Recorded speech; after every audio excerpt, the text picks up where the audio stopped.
नमस्कार शेतकरी मित्रांनो. आज बऱ्याच ठिकाणी सगळ्यांना शेती आहे. शेती आहे म्हटल्यानंतर सगळ्यांच्याच बांधावरती वाद प्रामुख्याने बऱ्याच ठिकाणी घडतो. यामध्ये तुम्ही वाद झाल्यानंतर ढोबळमानाने शेतजमीन मोजत असता.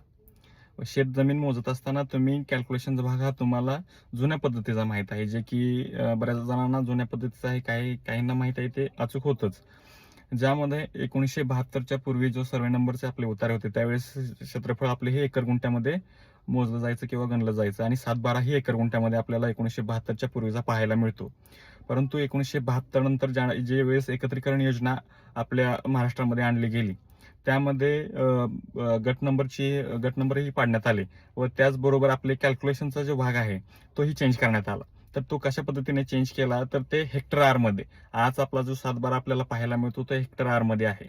व हेक्टर आरचं जे कॅल्क्युलेशन आहे, आपण जे कॅल्क्युलेशन करतो, ते 1089 प्रमाणे करतो, पण ते चुकीचं आहे. त्याचं कॅल्क्युलेशन अशा पद्धतीनं आहे, 1076 स्क्वेअर फूटचा एक आर होतो व एक आरमध्ये 100 चौरस मीटर. अशा पद्धतीने त्याचं नवीन कॅल्क्युलेशन आहे. तर जे शेतकरी ढोबळ मनाने शेती मोजत असतात, त्यांनी 1076 स्क्वेअर फूटचा एक आर अशा पद्धतीने कॅल्क्युलेशन केलं पाहिजे. त्यावेळेस तुम्हाला 100% अचूक तुम्हाला त्याचं उत्तर घ्यावेल. त्यामुळे कॅल्क्युलेशन करत असताना 1089 ने न करता 1076 प्रमाणे हे केलं पाहिजे.